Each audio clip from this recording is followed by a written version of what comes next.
서울역 22시 47분. 플랫폼에 선 정민우는 마지막 KTX가 부산을 향해 떠나는 모습을 지켜보았습니다. 열차의 꼬리등이 터널 속으로 사라지자 그는 무전기를 내려놓고 깊게 숨을 들이쉬었습니다. 오늘 야간 근무는 예정보다 2시간 일찍 끝났습니다. 부산발 KTX 마지막 열차가 기관 고장으로 운행을 중단했기 때문이었습니다. 오늘은 일찍 들어가도 되겠네요.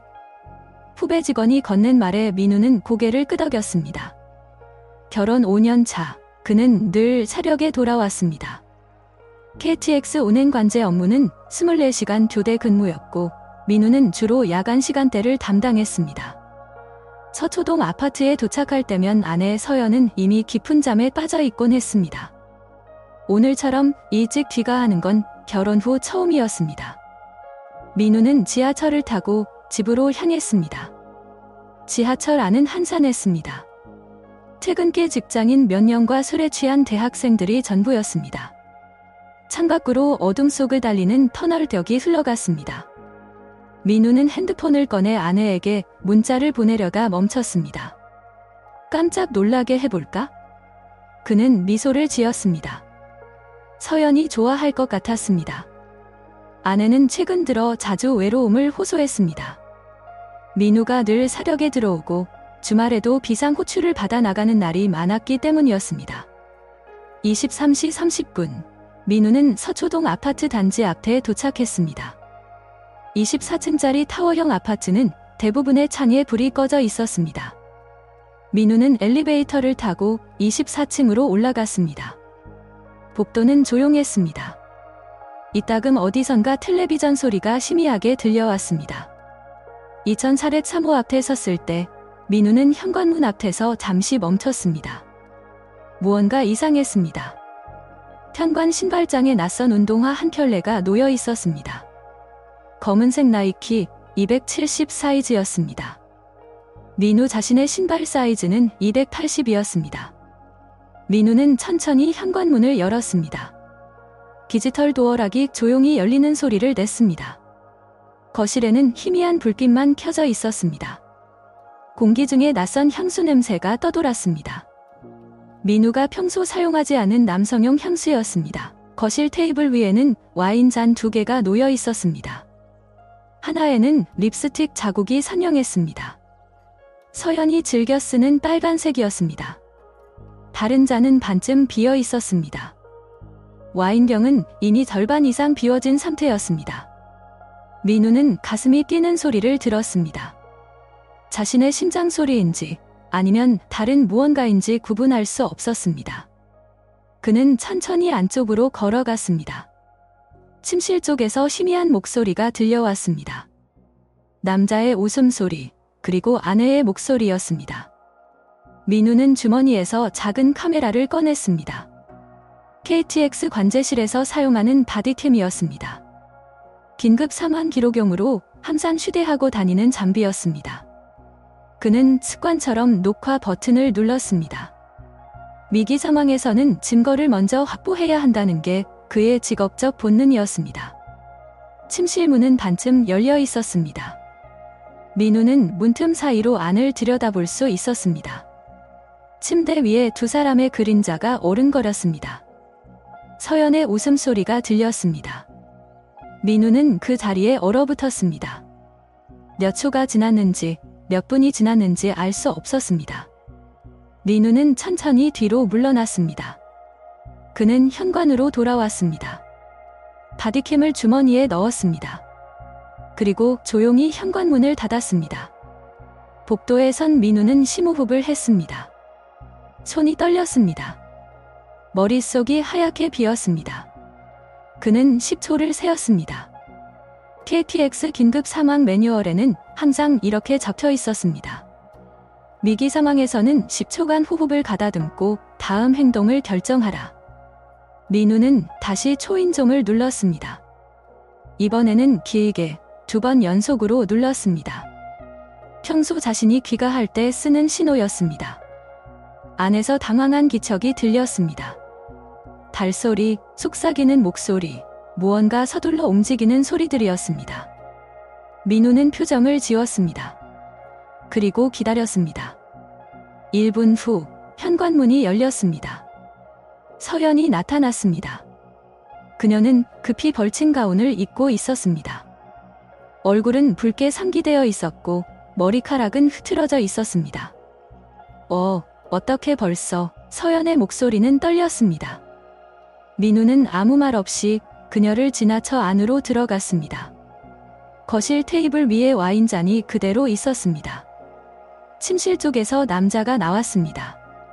키는 175cm 정도, 잘 다려진 셔츠를 입은 30대 초반으로 보이는 남자였습니다. 안녕하세요. 남자가 먼저 인사를 건넸습니다. 목소리는 침착했지만 눈빛은 불안했습니다. 민우는 남자를 바라보았습니다. 아무 말도 하지 않았습니다. 그저 바라만 보았습니다. 침묵이 흘렀습니다. 시계 초침 소리만 들렸습니다. 서연이 먼저 입을 열었습니다. 이건. 민우는 서연을 보았습니다. 아내의 눈에는 눈물이 고여 있었습니다. 하지만 민우는 아무 감정도 느껴지지 않았습니다. 마치 유리창 너머로 다른 사람의 삶을 보는 것 같았습니다. 나중에 얘기하죠. 민우는 침실로 걸어갔습니다. 옷장을 열고 간단한 옷가지 몇 벌을 가방에 넣었습니다.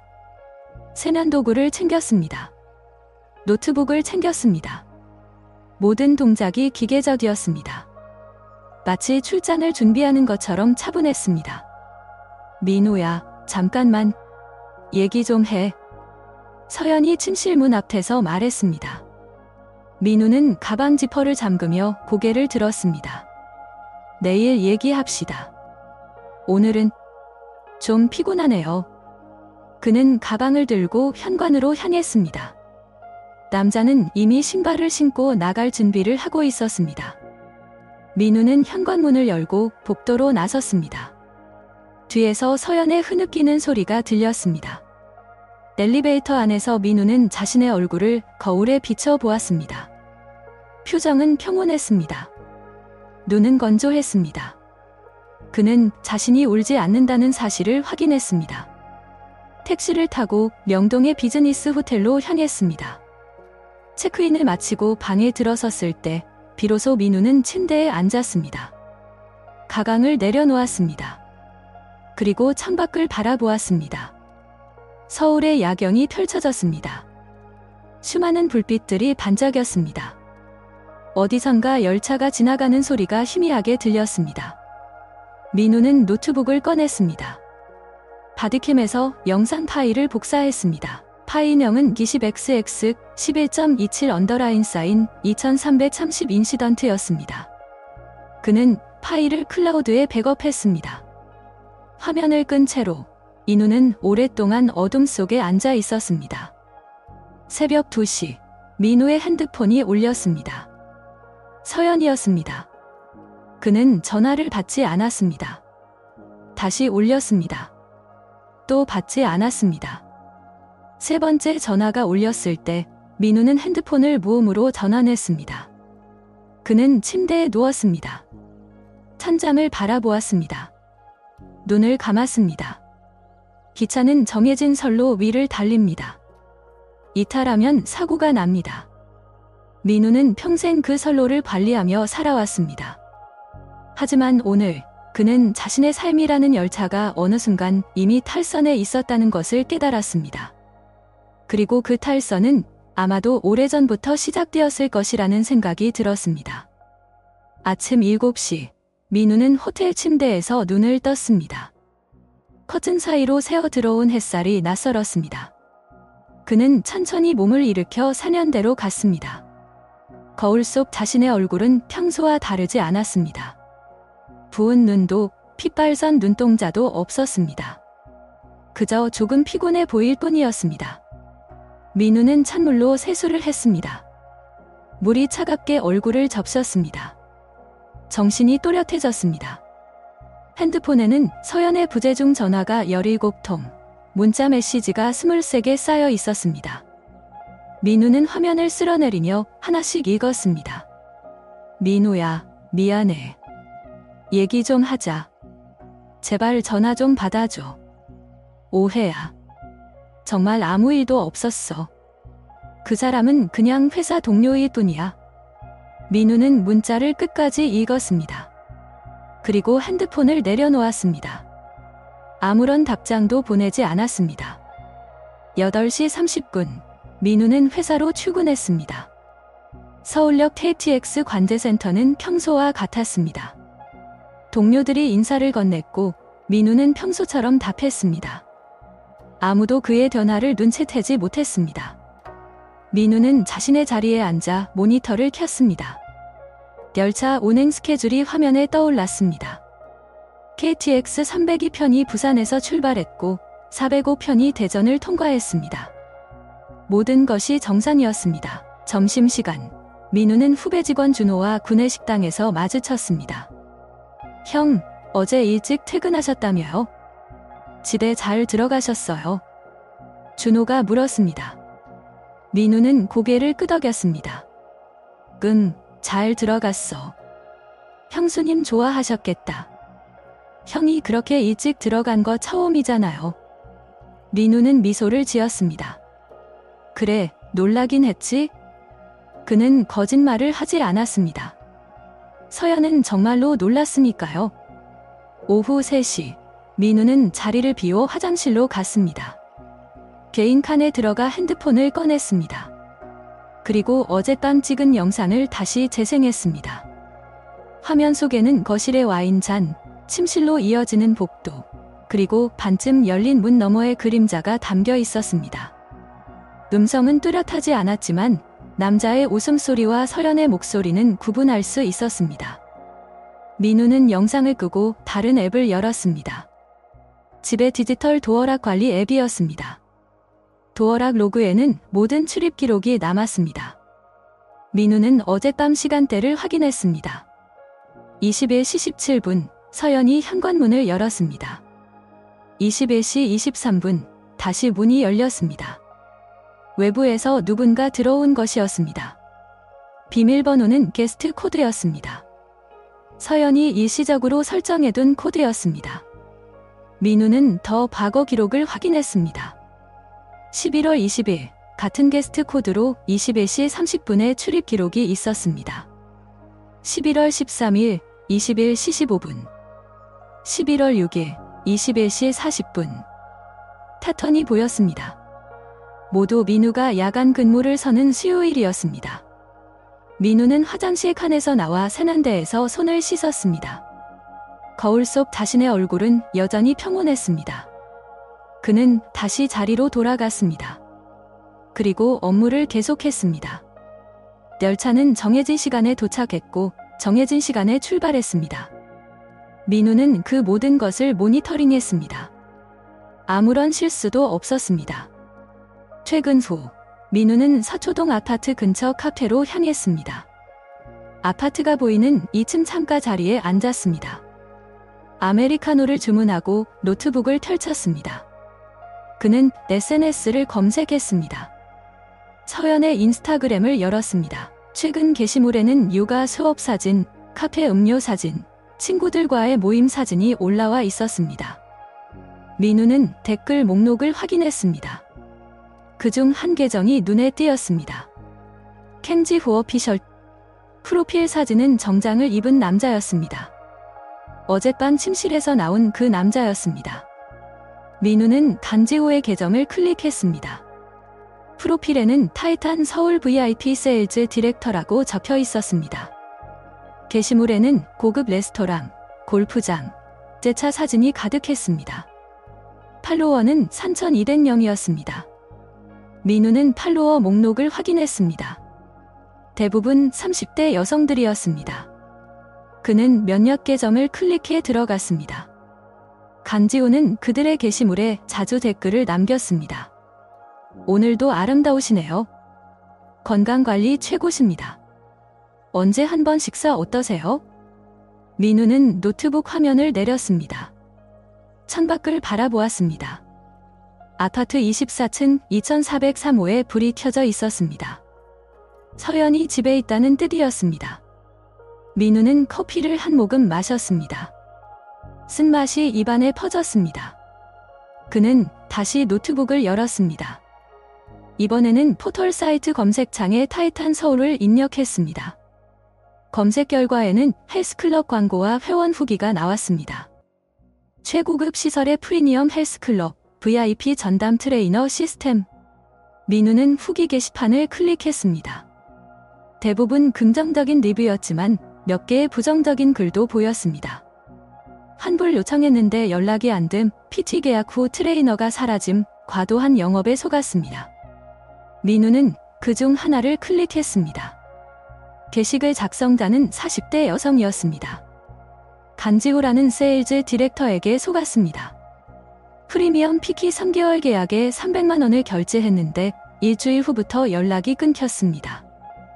헬스클럽에 문의하니 그는 이미 퇴사했다고 합니다.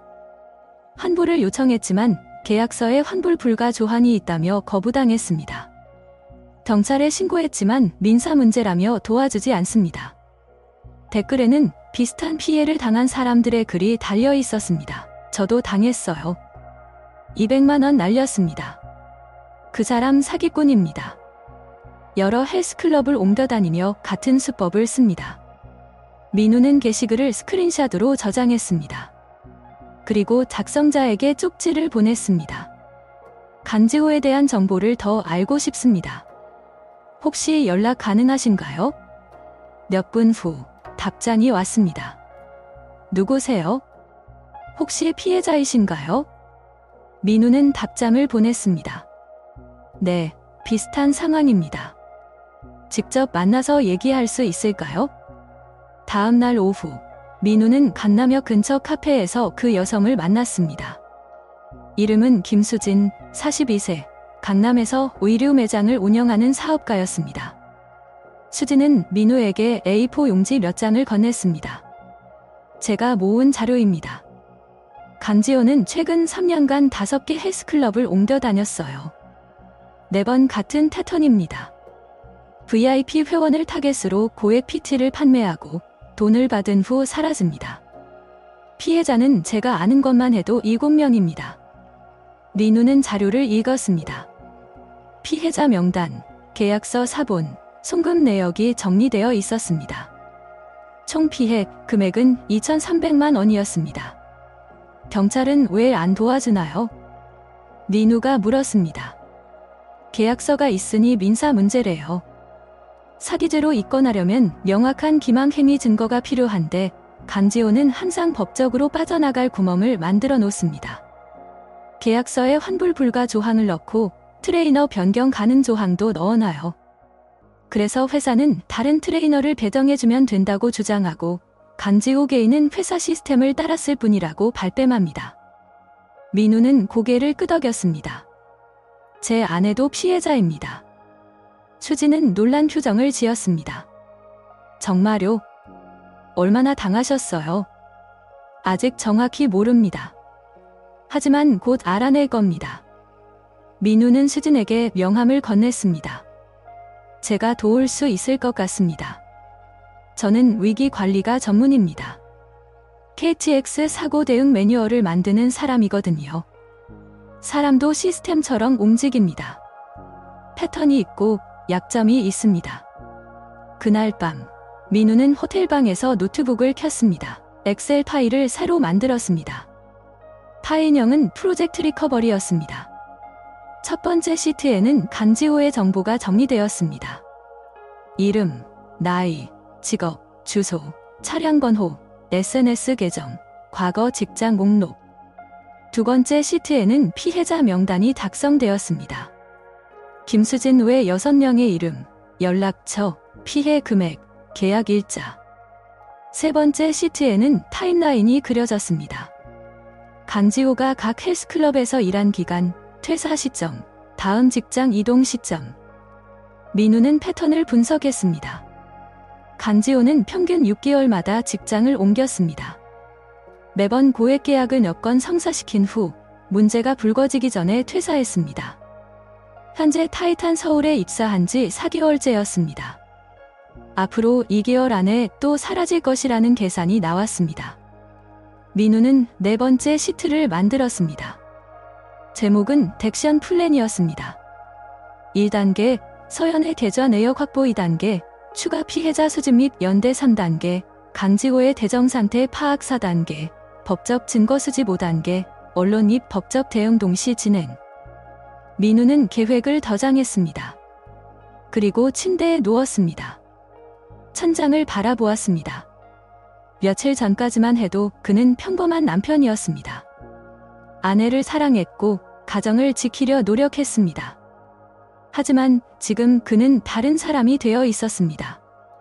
배신당한 남편이 아니라 시스템을 설계하는 엔지니어였습니다. 감정이 아닌 데이터로 움직이는 사람이었습니다. 핸드폰이 울렸습니다. 서연이었습니다. 이번에는 전화가 아니라 긴 문자 메시지였습니다. 민우야, 정말 미안해. 나도 어떻게 된 건지 모르겠어. 지호는 그냥 PT 선생님이었어. 처음엔 정말 운동만 배웠어. 근데 어느 순간 친해졌고 외로웠던 것 같아.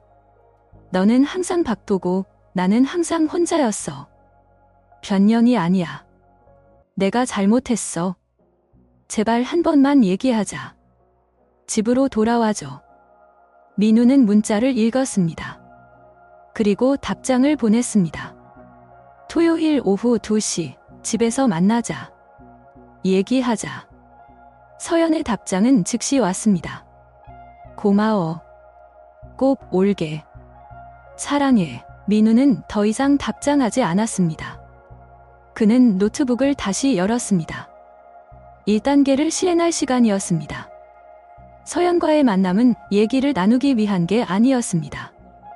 증거를 확보하기 위한 자리였습니다. 열차는 정해진 선로를 달립니다. 하지만 때로는 선로를 바꿔야 합니다. 민우는 이제 자신만의 선로를 깔기 시작했습니다. 그리고 그 끝에는 강지호가 서 있었습니다. 토요일 오후 1시 50분, 민우는 서초동 아파트 앞에 도착했습니다. 손에는 서류 가방이 들려 있었습니다. 그는 엘리베이터를 타고 24층으로 올라갔습니다. 복도는 지난번과 똑같이 조용했습니다. 2004렛 3호 앞에 섰을 때 민우는 잠시 숨을 고르고 초인종을 눌렀습니다. 문이 열렸습니다. 서연이 나타났습니다. 그녀는 화장을 했고 깨끗한 원피스를 입고 있었습니다. 눈가는 부어 있었지만 미소를 지으려 애쓰고 있었습니다. 왔구나. 들어와. 서연의 목소리는 떨렸습니다. 민우는 아무 말 없이 안으로 들어갔습니다. 거실은 깨끗하게 정돈되어 있었습니다. 지난번 입던 와인 잔도 흐트러진 흔적도 모두 사라져 있었습니다. 커피 마실래? 서연이 물었습니다. 괜찮아. 민우는 소파에 앉았습니다. 서류 가방을 무릎 위에 올려놓았습니다. 서연은 그 앞에 앉았습니다. 그녀는 손을 꼭 쥐고 있었습니다. 민우야, 저번 일은 정말... 얘기하기 전에 먼저 볼 게 있어? 민우는 서류 가방을 열었습니다. 안에서 태블릿을 꺼냈습니다. 화면을 켜서 서연에게 건넸습니다. 이게 뭔데? 서연이 물었습니다. 내 계좌 내역이야. 민우가 말했습니다. 서연의 얼굴이 굳었습니다. 화면에는 엑셀 파일이 떠 있었습니다. 지난 6개월간의 카드 사용 내역과 계좌 이체 기록이 날짜 순으로 정리되어 있었습니다. 민우는 화면을 스크롤했습니다. 10월 15일 타이탄 서울 PT 계약금 500만원 10월 22일 추가 세션 300만원 11월 5일 프리미엄 패키지 200만원 총 1000만원 맞지? 서연은 아무 말도 하지 못했습니다. 그녀의 손이 떨렸습니다. 민우야, 그건... PT는 받았어. 민우가 물었습니다. 서연은 고개를 숙였습니다. 처음엔 받았어. 한 달 정도는? 그 후로는? 지호가 바빠진다고 했어? 다른 트레이너를 소개해준다고 했는데 안 받았구나. 민우는 태블릿을 도로 가져왔습니다. 강지호한테 직접 계좌 이체한 기록도 있던데. 11월 12일 200만원 이건 뭐였어? 서연의 눈에서 눈물이 흘렀습니다. 그건 투자였어. 지호가 새로운 헬스 스튜디오 사업을 한다고 했어. 수익이 나면 배당을 준다고. 배당 받아왔어? 민우가 물었습니다. 서연은 고개를 저었습니다. 민우는 한숨을 쉬었습니다. 총 1200만 원이야. 우리 공동 계좌에서 빼낸 돈이지. 내가 야간 근무하면서 모은 돈이고 미안해. 정말 미안해. 서연이 울먹였습니다. 민우는 서류 가방에서 종이 서류를 꺼냈습니다. 이건 뭐야? 서연이 물었습니다. 간지호의 과거 기록이야. 민우는 서류를 펼쳤습니다. 지난 3년간 5개 헬스클럽을 옮겨 다녔어. 매번 똑같은 수법이야. 고액 PT 계약 후 돈만 받고 사라져.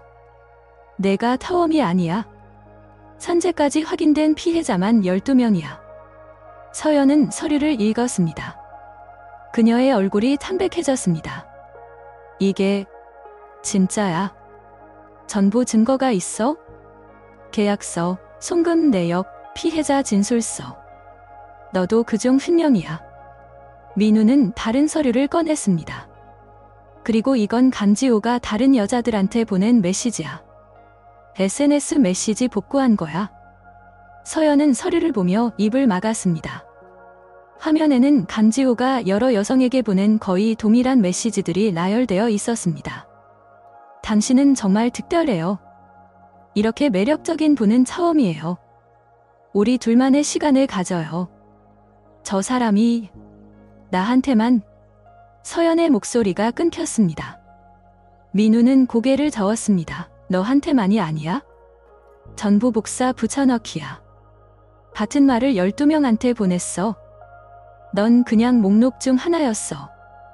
서연은 소파에 무너져 내렸습니다. 민우는 차분하게 서류를 다시 가방에 넣었습니다. 이제 어떻게 할 거야? 서연이 떨리는 목소리로 물었습니다. 간지호를 고소할 거야? 사기죄로. 그리고 너를 포함한 모든 피해자가 함께 움직일 거야? 민우는 서연을 바라보았습니다. 너도 피해자야, 서연아. 속은 거야. 하지만 그게 우리 결혼을 회복시키지는 못해.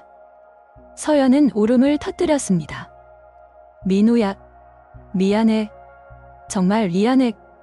민우는 일어섰습니다. 변호사 선임했어. 다음 주에 고소장 접수할 거야? 내가 협조해주면 좋겠어. 피해자 신분으로 우리는? 서연이 물었습니다. 민우는 잠시 침묵했습니다. 이혼 서류는 다음에 가져올게. 협의 이혼으로 진행하자. 재산은 반반 나누고 위자료는 요구하지 않을게. 민우야, 제발 한 번만 더 기회를. 서연아. 민우는 그녀를 바라보았습니다. 지난주 목요일 밤 내가 집에 안 왔잖아. 그날 밤 간지호 또 왔지? 서연은 대답하지 못했습니다. 민우는 고개를 끄덕였습니다. 도어락 기록 다 봤어. 매주 수요일마다 왔더라고. 내가 야간 근무 서는 날만. 4개월 동안. 민우는 현관으로 향했습니다. 증거 자료는 이메일로 보낼게. 변호사 사무실 연락처도 같이 보낼 거야? 고소 절차 협조해줘. 민우야. 서연이 불렀습니다. 민우는 뒤돌아보지 않았습니다. 나도 외로웠어. 나도 힘들었어. 그래도 선을 넘지 않았어. 그게 차이야. 그는 문을 열고 나갔습니다. 뒤에서 서연의 울음소리가 들렸습니다. 엘리베이터 안에서 민우는 핸드폰을 꺼냈습니다. 김수진에게 문자를 보냈습니다. 1단계 완료. 2단계 시작합니다. 다른 피해자들 연락처 보내주세요. 답장은 즉시 왔습니다. 알겠습니다. 모두 준비되어 있어요. 다음 주 월요일, 인우는 강남역 근처 법무법인 사무실을 찾았습니다. 변호사 이름은 박성훈, 40대 중반의 경력 15년 차 사기 전문 변호사였습니다. 박 변호사는 민우가 준비한 자료를 꼼꼼히 검토했습니다. 자료가 정말 잘 정리되어 있네요. KHX 관제 일 하신다고 했죠. 네. 위기 관리가 제 전문입니다. 민우가 답했습니다. 박 변호사는 고개를 끄덕였습니다. 피해자가 12명이면 집단 고소가 가능합니다. 각각 계약서와 송금 증빙이 있고 용역 제공이 제대로 이루어지지 않은 정황도 명확합니다. 사기죄 성립 가능성이 높아요. 기간은 얼마나 걸릴까요? 민우가 물었습니다. 고소장 접수 후 경찰 조사, 검찰 송치, 기소까지 최소 3개월은 봐야 합니다. 하지만 피해자가 많고 증거가 확실하면 구속 수사도 가능합니다. 좋습니다. 진행해주세요. 민우는 위인장에 서명했습니다. 박 변호사는 서류를 정리하며 물었습니다. 참고로 부인께서도 피해자시죠? 네. 부부 관계는 이혼 진행 중입니다. 박 변호사는 잠시 망설이다 말했습니다. 개인적인 질문인데 괜찮으시면 복수 목적인가요? 민우는 고개를 저었습니다. 복수가 아닙니다. 정리입니다. 잘못된 걸 바로잡는 거죠. 수요일 저녁, 민우는 12명의 피해자와 함께 강남의 한 회의실에 모였습니다. 연령대는 20대 후반부터 40대 후반까지 다양했습니다. 직업도 회사원, 자영업자, 주부 등 각양각색이었습니다. 하지만 그들의 표정은 하나같이 비슷했습니다. 분노와 수치심이 뒤섞인 얼굴이었습니다. 민우는 프로젝터로 준비한 자료를 보여주었습니다. 반지 후의 패턴을 분석했습니다. 그는 평균 6개월마다 직장을 옮깁니다. 고액 계약을 몇 건 따내고 문제가 생기기 전에 퇴사합니다. 현재 타이탄 서울 근무 기간은 4개월째입니다. 앞으로 2개월 안에 또 사라질 겁니다. 한 여성이 손을 들었습니다. 그럼 우리가 고소해도 도망갈 수 있다는 거 아닌가요? 민우는 고개를 저었습니다. 그래서 지금 움직이는 겁니다. 경찰이 수사를 시작하면 출국 금지를 신청할 수 있습니다. 또한 타이탄 서울 본사에도 연락할 겁니다. 회사 차원에서 책임을 물을 수 있도록요. 다른 여성이 물었습니다. 돈은 돌려받을 수 있을까요? 민사 소송을 병행할 겁니다. 간지호 개인 재산을 가압류하고 타이탄 서울의 연대 책임도 물을 겁니다. 100% 보장할 수는 없지만 최선을 다하겠습니다. 김수진이 일어섰습니다. 모두 동의하시나요? 피해자들은 고개를 끄덕였습니다. 민우는 고소장 초안을 나눠주었습니다. 여기 서명해 주시면 이번 주 금요일에 일괄 접수하겠습니다. 그리고 한 가지 더 제안이 있습니다. 민우는 화면을 넘겼습니다. 언론에 제보하는 겁니다. 반지호 같은 사람이 계속 활동하지 못하도록, 그리고 같은 피해자가 더 생기지 않도록 소비자 고발 프로그램에 연락했습니다. 시제 의향이 있다고 합니다. 한 남성 피해자가 말했습니다. 저는 제 얼굴이 나가는 건 좀...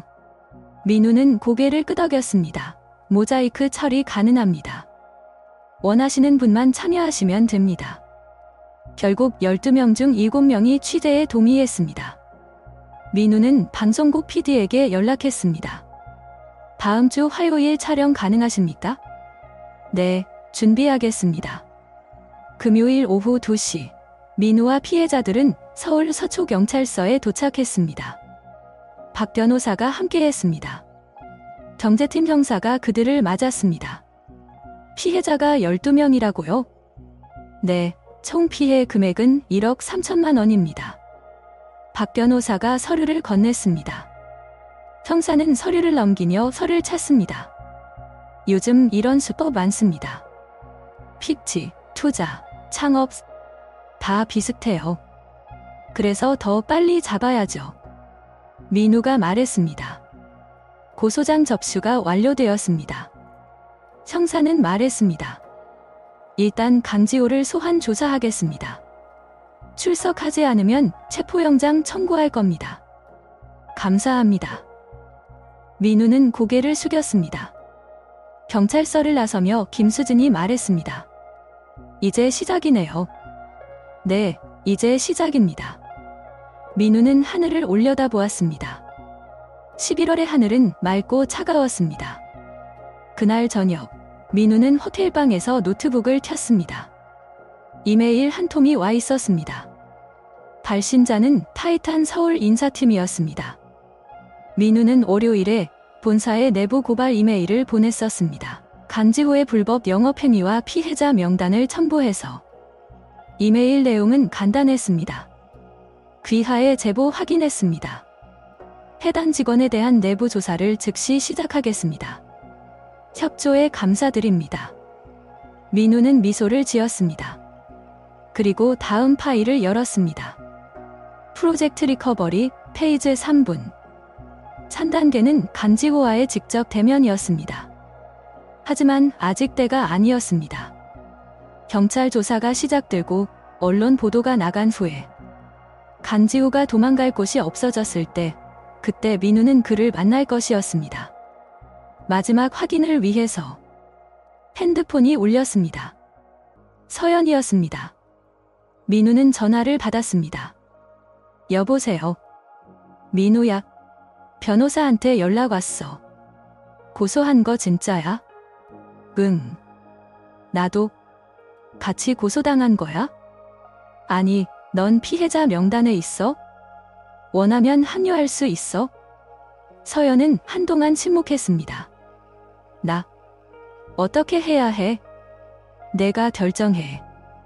난 관여하지 않아. 민우는 전화를 끊었습니다. 창밖으로 서울의 야경이 펼쳐졌습니다. 수많은 불빛 속 어딘가에 간지호도 있을 것이었습니다. 아마 아직 모르고 있겠죠? 자신을 향해 그물이 조여오고 있다는 것을. 민우는 노트북을 덮었습니다. 그리고 침대에 누워 눈을 감았습니다. KTX는 정확한 시간표에 따라 움직입니다. 이 계획도 마찬가지였습니다. 모든 것이 예정대로 진행되고 있었습니다. 화요일 오후 4시, 민우는 방송국 스튜디오 대기실에 앉아 있었습니다. 소비자 고발 프로그램 PD수첩 특집, 당신의 헬스장은 안전합니까라는 타이틀이 모니터에 떠 있었습니다. 김수진과 다른 피해자 6명도 함께였습니다. PD가 들어와 말했습니다.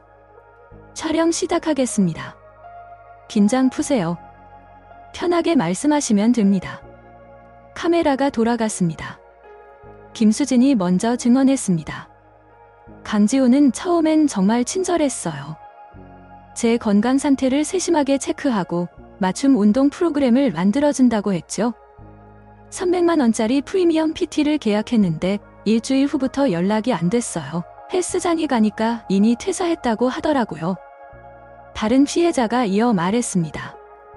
저는 투자 명목으로 200만 원을 보냈습니다. 새로운 필라테스 스튜디오를 연다고 했어요.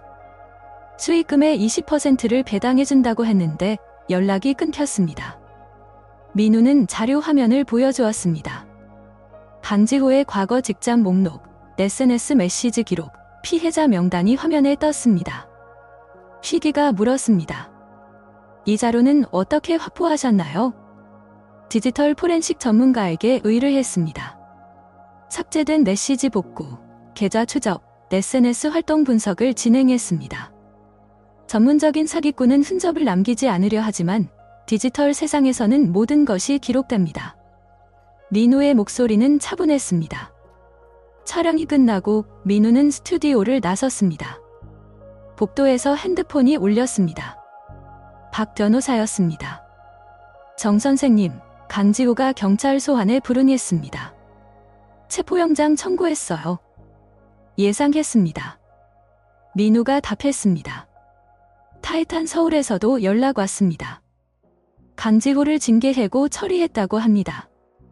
회사 차원에서 피해보상 협의 의향이 있답니다. 좋습니다. 진행해주세요.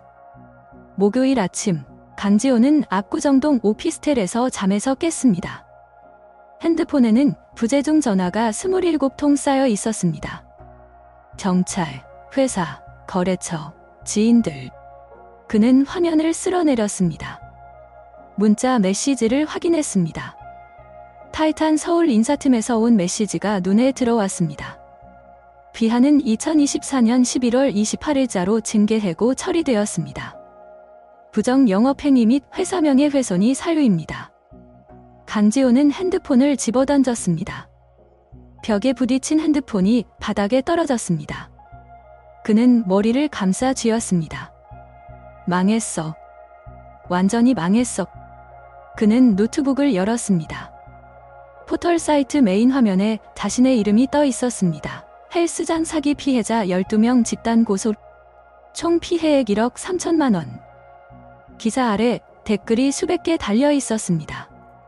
또 PT 사기네. 요즘 헬스장 조심해야 함. 얼굴 공개 안 하나? 강지호는 SNS를 확인했습니다. 인스타그램 계정에 악플이 쏟아지고 있었습니다. 사기꾼, 인간 쓰레기, 감옥 가라. 팔로워가 3,200명에서 1,800명으로 줄어 있었습니다. 그는 계정을 비공개로 전환했습니다. 하지만 이미 늦었습니다. 그의 사진과 덤보는 이미 여러 커뮤니티에 퍼져 있었습니다. 금요일 저녁, 강지호는 압구정 로데오 거리의 고급 카페에 앉아 있었습니다. 그는 선글라스를 쓰고 모자를 눌렀었습니다. 맞은편에는 과거 거래처 사장이 앉아 있었습니다. 형님, 저 좀 도와주세요. 이번 일은 오해예요. 강지호가 말했습니다. 사장은 커피를 한 모금 마시고 고개를 저었습니다. 지호야, 나도 장사하는 사람이야. 너랑 엮이면 내 이미지도 타격받아. 미안하지만 도와줄 수 없어. 형님, 제발요. 돈 좀 빌려주세요. 500만 원만. 안 돼요, 나 가봐야겠다. 사장은 일어섰습니다. 강지호는 그의 팔을 잡았습니다. 형님, 손 놔. 사장은 팔을 뿌리쳤습니다. 카페 안 사람들이 쳐다보았습니다. 강지호는 손을 내렸습니다. 사장은 뒤도 돌아보지 않고 나갔습니다. 강지호는 자리에 앉아 고개를 숙였습니다. 핸드폰이 울렸습니다. 경찰이었습니다. 강지호 씨, 12월 2일까지 자진 출석하지 않으면 체포영장 집행합니다. 월요일 오전, 민우는 서초경찰서에서 형사를 만났습니다. 강지호가 어제 자진 출석했습니다. 청사가 말했습니다. 조사 결과는요? 일단 혐의는 인정했습니다. 하지만 사기 의도는 없었다고 주장하고 있어요. 계약 이행을 하려 했는데 개인 사정으로 못했다는 식입니다. 민우는 고개를 끄덕였습니다. 증거는 충분합니다. 검찰 송치 일정은 언제쯤인가요? 이번 주 안으로 넘어갈 겁니다. 15일 저녁, 민우는 압구정동의 한 카페로 향했습니다. 강지호가 먼저 와서 앉아 있었습니다. 그는 수척해 보였습니다. 며칠 사이에 살이 빠진 것 같았습니다. 민우는 그의 맞은편에 앉았습니다. 만나줘서 고맙습니다. 강지호가 말했습니다. 목소리는 떨렸습니다. 민우는 아무 말 없이 그를 바라보았습니다. 정민우 씨. 아니, 형님. 제가 잘못했습니다. 강지호가 고개를 숙였습니다. 형수님한테도, 형님한테도 변명의 여지가 없습니다. 민우는 여전히 침묵했습니다. 강지호는 계속 말했습니다. 돈은 갚겠습니다. 시간을 주시면 꼭 갚겠습니다. 제발 고소만 취하해주세요. 전과자가 되면 제 인생은 끝입니다. 이미 끝났어요. 민우가 처음으로 입을 열었습니다. 목소리는 차가웠습니다. 당신이 끝낸 거예요. 12명의 인생을 가지고 놀면서, 제 아내를 속이면서. 그때 생각 안 했나요? 들키면 어떻게 될지? 강지호는 대답하지 못했습니다. 민우는 계속했습니다. 저는 당신을 용서할 생각이 없습니다. 다른 피해자들도 마찬가지일 겁니다. 당신은 대가를 치러야 해요. 제발. 강지호가 울먹였습니다. 한 번만 기회를.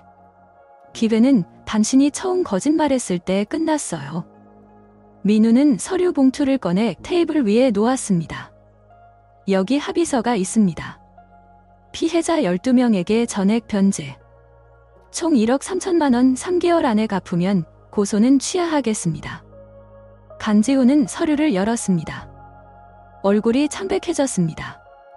1억 3천만 원을 3개월 안에 불가능합니다. 그럼 재판 가는 거죠? 민우는 일어섰습니다. 한 가지만 물어볼게요. 제 아내가 즉달했나요? 아니면 그냥 목록 중 하나였나요? 강지호는 고개를 숙였습니다. 대답하지 않았습니다. 민우는 미소를 지었습니다. 답 안 해도 알겠네요. 그럼 이만. 그는 카페를 나섰습니다. 뒤에서 강지호가 불렀지만 돌아보지 않았습니다. 목요일 오후, 민우는 법무법인 사무실에서 박 변호사를 만났습니다. 타이탄 서울 본사에서 합의 제안이 왔습니다. 피해자 1인당 50% 보상, 회사가 부담하겠답니다. 조건은요? 강지호 개인에 대한 고소는 그대로 진행. 단, 회사에 대한 민사소송은 취하. 민우는 생각했습니다. 피해자들 의견을 먼저 들어봐야겠습니다. 그날 저녁, 피해자 대표 5명이 모였습니다. 민우는 회사 제안을 설명했습니다. 김수진이 말했습니다. 50%라도 받는 게 낫지 않을까요? 강지호한테서 전액받기는 힘들 것 같은데. 다른 피해자가 동의했습니다. 저도 찬성이에요. 빨리 끝내고 싶어요. 민우는 고개를 끄덕였습니다. 알겠습니다. 회사와 합의 진행하겠습니다. 12월 중순 합의가 완료되었습니다.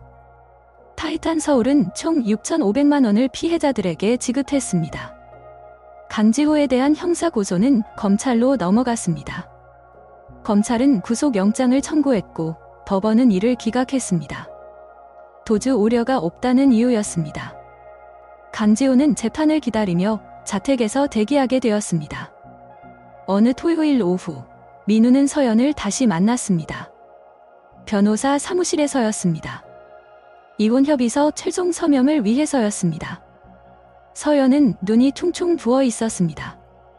민우야, 서명하러 온 거죠? 민우가 물었습니다. 서연은 고개를 끄덕였습니다. 그녀는 펜을 들었습니다. 손이 떨렸습니다. 이렇게 끝나는 거야? 서연이 물었습니다. 응. 민우가 답했습니다. 미안해. 정말 미안해. 알아요. 그래도 끝은 끝이에요. 민우는 그녀를 바라보았습니다. 서연 씨, 잘 사세요. 진심이에요. 서연은 눈물을 흘리며 서명했습니다. 민우도 서명했습니다. 두 사람은 서류를 변호사에게 건넸습니다. 접수 완료하겠습니다. 한 달 후면 이혼이 확정됩니다. 변호사가 말했습니다. 사무실을 나서며 서연이 말했습니다. 민우야, 마지막으로 한마디만. 민우는 멈춰 섰습니다. 고마웠어. 나한테 좋은 사람이었어. 내가 망쳤어. 민우는 잠시 침묵했습니다. 서연 씨도 좋은 사람이었어요. 다만 우리가 서로에게 맞지 않았던 것 같아요. 그는 고개를 숙이고 걸어갔습니다. 뒤를 돌아보지 않았습니다. 엘리베이터 안에서 민우는 깊게 숨을 쉬었습니다. 가슴이 답답했지만 동시에 가벼웠습니다. 5년의 결혼이 끝났습니다. 대신과 복수의 과정도 끝나가고 있었습니다. 이제 남은 건 자신이었습니다. 엘리베이터 문이 열렸습니다. 민우는 밖으로 나섰습니다. 12월의 차가운 바람이 얼굴을 스쳤습니다. 그는 하늘을 올려다보았습니다. 구름 사이로 햇살이 비쳤습니다. 핸드폰이 울렸습니다. 박 변호사였습니다. 정 선생님, 강지호 재판 일정 나왔습니다. 내년 1월 15일입니다. 알겠습니다. 민우는 전화를 끊었습니다. 그리고 걸었습니다. 어디로 가는지 정하지 않았습니다. 그저 걸었습니다. 서울의 거리는 분주했습니다. 사람들은 각자의 목적지를 향해 움직였습니다. 민우도 그들 속에 섞여 걸었습니다. 저녁이 되었습니다. 민우는 한강변에 서 있었습니다. 강물이 천천히 흘렀습니다. 불빛이 수면에 반짝였습니다. 그는 오랫동안 강을 바라보았습니다. 열차는 언젠가 종착역에 도착합니다. 이 여정도 마찬가지였습니다. 곧 끝날 것이었습니다. 그리고 새로운 출발이 시작될 것이었습니다. 민우는 그것을 믿었습니다. 1월 15일 서울중앙지방법원. 민우는 방청석에 앉아 있었습니다. 강지호가 피고인석에 들어섰습니다. 그는 검은색 정장을 입고 있었습니다. 2달 전보다 훨씬 수척해 보였습니다. 재판장이 입장했고 재판이 시작되었습니다. 검사가 기소 내용을 낭독했습니다. 피고인 강지호는 2023년 3월부터 2024년 11월까지 총 12명의 피해자로부터 허위 계약을 통해 1억 3천만 원을 편취했습니다. 피고인은 PT 용역 및 투자 수익 제공을 약속했으나 실제로는 이행할 의사와 능력이 없었습니다.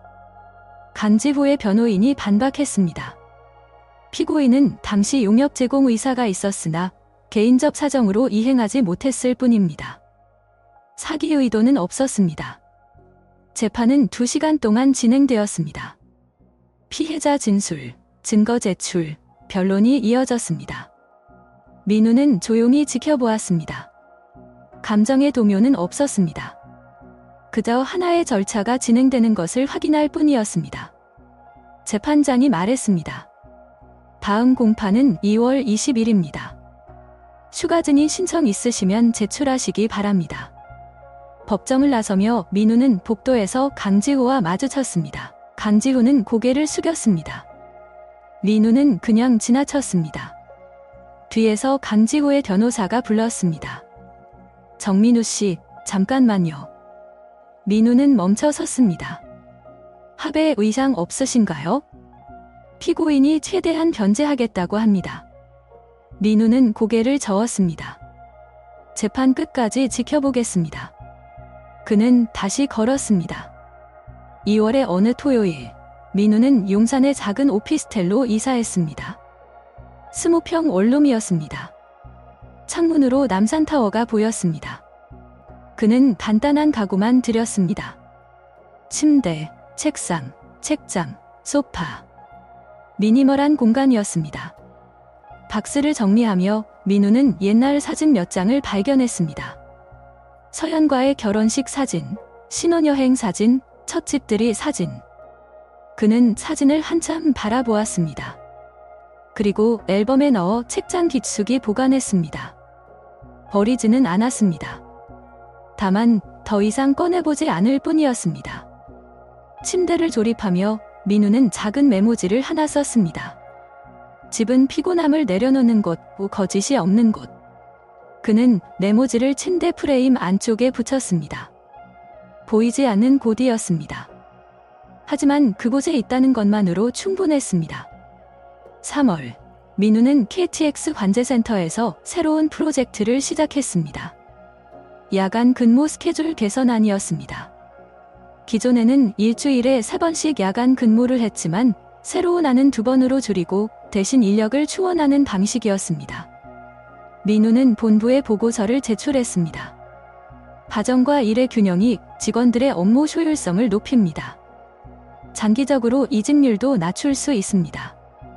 제안은 받아들여졌습니다. 4월부터 시범 운영이 시작되었습니다. 후배 준호가 말했습니다. 형, 덕분에 우리 삶이 달라졌어요. 애들 재우고 출근할 수 있게 됐어요. 민우는 미소를 지었습니다. 다들 힘들었잖아. 이제 좀 나아질 거야? 그는 자신의 경험이 다른 사람들에게 도움이 된다는 걸 알았습니다. 그것만으로도 의미가 있었습니다. 4월 중순 2번째 재판이 열렸습니다. 추가 증인으로 타이탄 서울의 던 직원이 출석했습니다. 강지호는 항상 계약서에 빠져나갈 구멍을 만들었습니다. 환불 불가 조항, 트레이너 변경 조항 등을 교묘하게 넣었습니다. 회사도 이를 묵인했습니다. 증언은 결정적이었습니다. 범사는 징역 2년을 구형했습니다. 5월 10일 선고 공판이 열렸습니다. 재판장이 판결문을 읽었습니다. 피고인의 행위는 계획적이고 반복적이었으며 다수의 피해자에게 경제적, 정신적 피해를 입혔습니다. 피고인 강지호에게 징역 1년 6개월, 집행유예 3년을 선고합니다. 강지호는 고개를 떨구었습니다. 실형은 면했지만 전과자가 되었습니다. 법정을 나서며 김수진이 민우에게 말했습니다. 정말 고마워요. 당신 아니었으면 우리 이렇게 못했을 거예요. 민우는 고개를 저었습니다. 제가 할 일을 했을 뿐입니다. 앞으로 어떻게 지내실 거예요? 천천히 다시 시작하려고요. 제 사무려. 민우는 미소를 지었습니다. 김수진도 웃었습니다. 잘 되길 바랄게요. 6월, 민우는 주말마다 한강변을 걸었습니다. 러닝을 시작했습니다. 처음에는 3km도 힘들었지만 한 달 후에는 10km를 뛸 수 있었습니다. 달리는 동안 그는 아무 생각도 하지 않았습니다. 그저 호흡과 발걸음에 집중했습니다. 땀이 흐르고 심장이 뛰고 폐가 공기를 들이마셨습니다. 살아있다는 느낌이었습니다. 어느 일요일 아침, 민우는 북한산 등산로를 올랐습니다. 정상에 도착했을 때 서울 전체가 내려다 보였습니다. 그는 벤치에 앉아 물을 마셨습니다. 옆자리에 60대 남성이 앉아 말을 걸었습니다. 혼자 오셨어요? 네. 젊은데 혼자 산 오는 사람 드물어요? 무슨 고민 있나? 민우는 웃었습니다. 고민은 다 해결됐어요. 이제 쉬러 왔습니다. 7월, 민우는 심리상담을 시작했습니다. 상담사는 50대 여성이었습니다. 요즘 어떠세요? 괜찮습니다. 많이 나아졌어요. 대신감은 여전히 남아있나요? 민우는 잠시 생각했습니다. 남아있긴 해요. 하지만 예전처럼 날 지배하진 않아요. 그냥 지나간 일이 됐어요. 상담사는 고개를 끄덕였습니다. 잘하셨어요. 그게 치유예요. 민우는 상담을 받으며 자신의 과거를 돌아봤습니다. 결혼 생활에서 자신도 부족했다는 걸 인정했습니다. 너무 일에만 집중했고 서연의 외로움을 무시했습니다. 물론 그것이 배신의 이유가 되지는 않았습니다. 하지만 관계는 양쪽의 책임이었습니다. 민우는 그것을 배웠습니다. 8월, 민우는 오랜만에 친구들을 만났습니다. 대학 동기 셋이 홍대의 한 선술집에 모였습니다. 얘야, 민우야. 요즘 잘 지내냐? 응, 잘 지내. 입원했다며? 괜찮아. 괜찮아. 오히려 속이 후련해. 친구들은 걱정스러운 표정을 지었습니다. 민우는 웃으며 말했습니다. 진짜야. 나 이제 괜찮아. 새로 시작하는 중이야. 술을 마시며 친구 하나가 물었습니다. 재혼 생각은? 아직. 일단 나 자신부터 챙기려고. 그래, 천천히 해. 넌 좋은 사람이야. 분명 좋은 사람 만날 거야. 민우는 고개를 끄덕였습니다. 그는 더 이상 외롭지 않았습니다. 혼자였지만 고독하지 않았습니다. 9월의 어느 날, 민우는 우연히 서연을 마주쳤습니다. 강남역 근처 카페 앞이었습니다. 서연은 짧아진 머리에 캐주얼한 옷차림이었습니다. 민우야. 안녕하세요. 민우는 정중하게 인사했습니다. 어색한 침묵이 흘렀습니다. 요즘 어떻게 지내? 서연이 물었습니다. 잘 지내요. 서연 씨는요? 나도 그럭저럭 상담 받으면서 지내. 좋네요. 잘하고 계신 거예요. 민우가 말했습니다. 서연은 잠시 망설이다 물었습니다. 혹시 우리 커피 한잔 할까? 민우는 고개를 저었습니다. 죄송해요. 약속이 있어서. 그래, 알았어. 서연은 미소를 지으려 했지만 어색했습니다. 그럼 잘 살아. 서연 씨도요. 민우는 고개를 숙이고 지나쳤습니다. 뒤를 돌아보지 않았습니다. 가슴 한편이 먹먹했지만 괜찮았습니다. 이게 맞는 거였습니다. 10월, 민우는 회사에서 팀장 승진 제안을 받았습니다. 민우 씨, 스케줄 개선한 덕분에 본사 평가가 좋았어요. 팀장 맡아볼 생각 없어요? 부장이 물었습니다. 민우는 생각했습니다. 시간 주시면 고민해보겠습니다. 천천히 생각해봐요. 좋은 기회예요.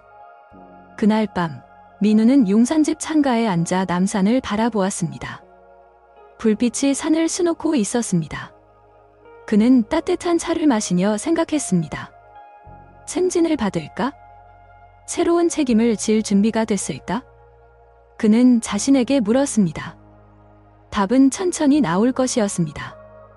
민우는 책상 서랍에서 노트를 꺼냈습니다. 몇 달 전부터 쓰기 시작한 일기였습니다. 그는 펜을 들었습니다. 10월 23일, 오늘 승진 제안을 받았다. 예전 같았으면 바로 수락했을 것이다. 하지만 지금은 다르다.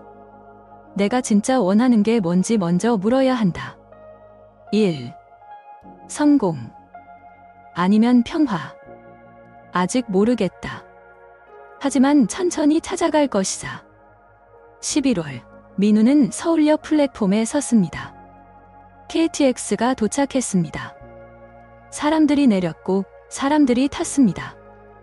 열차는 정확히 정해진 시간에 출발했습니다. 민우는 그 모습을 지켜보았습니다. 열차는 항상 정시에 도착하고 정시에 출발했습니다. 시스템은 무너지지 않았습니다. 사람의 삶도 그래야 한다고 민우는 믿었습니다. 틈들여도 무너지지 않는 것. 퇴근길, 민우는 한강변 벤치에 앉았습니다. 석양이 강물을 붉게 물들이고 있었습니다. 그는 핸드폰을 꺼내 메모를 열었습니다. 거기에는 몇 달 전 적어둔 문장이 있었습니다. 모든 열차는 종착역에 도착한다. 하지만 종착역은 끝이 아니라 새로운 출발점이다. 민우는 메모를 읽고 미소를 지었습니다. 그는 일어났습니다. 그리고 걸었습니다. 집으로, 자신의 공간으로, 평화로운 밤으로. 강물은 여전히 흐르고 있었습니다. 서울의 불빛은 반짝이고 있었습니다. 내일도 열차는 달릴 것이었습니다. 민우의 삶도 계속될 것이었습니다. 천천히, 하지만 확실하게. 정해진 선로가 아니라 스스로 선택한 방향으로. 그의 주머니에서 핸드폰이 울렸습니다. 준호였습니다. 형, 내일 저녁 회식인데 오실 거죠? 응, 갈게. 좋아요. 내일 봬요, 형. 민우는 전화를 끊고 하늘을 올려다보았습니다. 별이 보였습니다. 오랜만에 보는 별이었습니다. 그는 한참을 서서 별을 바라보았습니다. 그리고 다시 걸었습니다. 앞으로 계속.